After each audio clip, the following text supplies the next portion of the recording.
A very, very warm welcome to Sing Victoria Requiem number 5. We're almost there. I don't want to be at the end of this project because it's just been so lovely every Friday evening to relax with this gorgeous polyphony. Speaking of soothing the soul, let's soothe the body with some warm-up, shall we? So let's take a nice stretch up to the ceiling.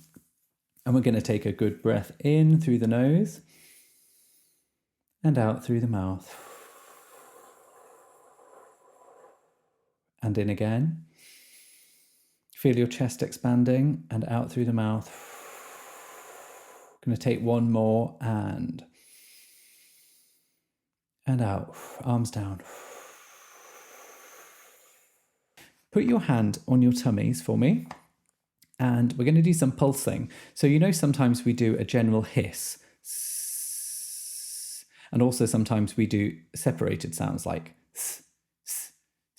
we're actually going to combine the two. So we're going to have a long legato sound, but we're going to use the core muscles to do some pulsing along the way. So it'll sound like this.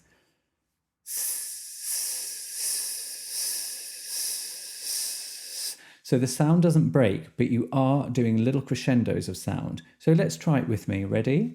And off you go.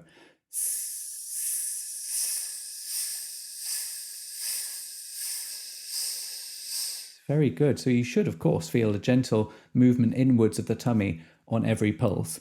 Okay, the next one, I'm going to admit, is really, really tough.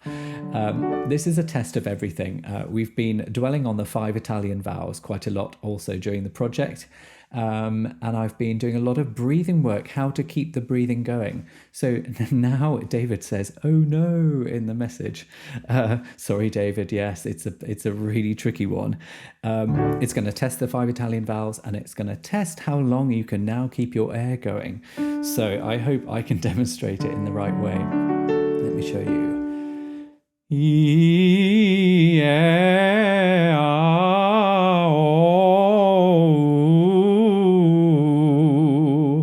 So it goes E, E, A, O, U. Just say those vowels in that order. And E, E, A, O, U. It is ideally one breath. And each one, of course, is the same half scale. So what does it do other than test your breathing? Well, it makes sure that you're using a really even tone throughout the vowels so that we're not vastly changing like E, A, O, U, changing our voice every time we move vowels. So I've demonstrated it and I managed it, thank goodness.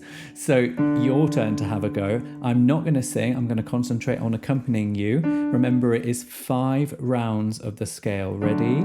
2, 3, 4.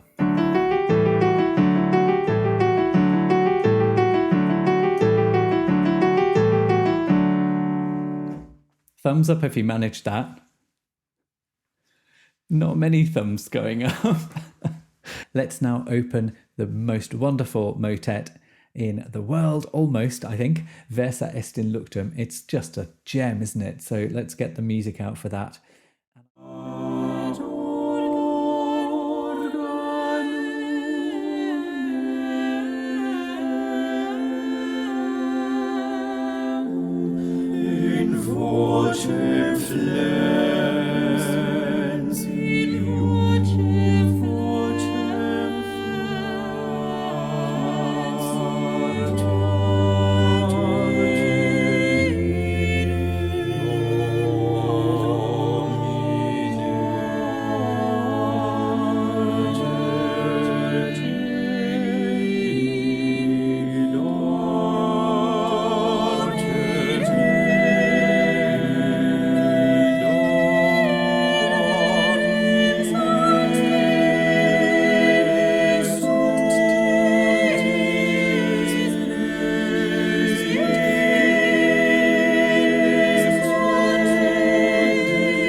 we have an awful lot of vowel. So highlighting that second of the Italian vowels that we were working on, eh. It needs to be bright, but it shouldn't be over bright and it shouldn't be wide. So not too much eh going on, like versa est in luctum, but with a nice relaxed and floppy jaw. I sound like a broken record with this floppy jaw business, don't I? But it is so good. So just say for me, versa est in luctum. That's it. And again, versa est in luctum. Now you'll know if you've gone too far, it'll sound nice. Versa est in luctum. It'll be too dark and too low. Versa, it can still be very bright or appropriately bright without being overly wide in the physical sense.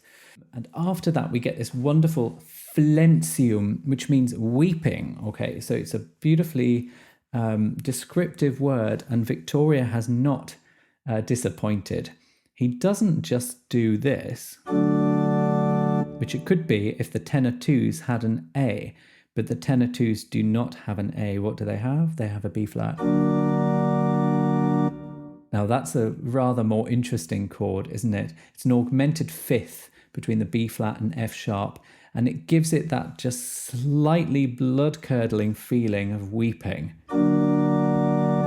Okay, so that's really, really good. Now altos, you're at the top of the texture here for in vocem flentium.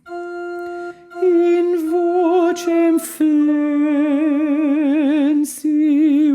Try it with me, altos. Ready? And 1.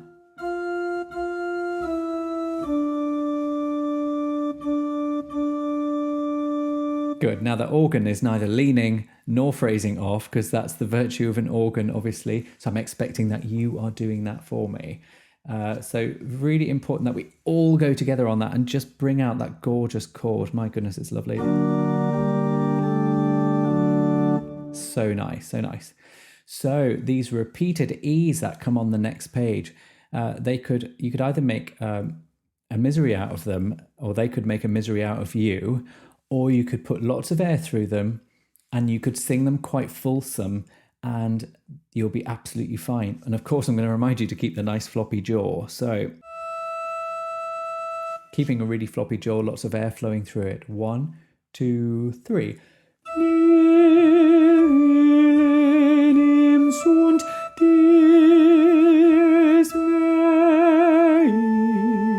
Good. Notice I'm also vibrating. I've got vibrato going on. It's just nourishing the tone. Now, I've got one more important thing to say, and that is another thing that I've been focusing on during the project, which is tuning. I just love that chord on the bottom line. Beautifully warm C major, voiced very low, with the highest note only being the G above middle C, and everyone else built around it. And do you know what makes it particularly yummy? It's the tenor ones on the low third, that E.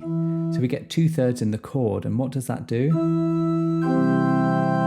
It really thickens it up and it gives it this darkness, which is gorgeous. The warmth and the drama and the darkness as we end this beautiful piece. So I think we're ready to sing it through, ladies and gentlemen.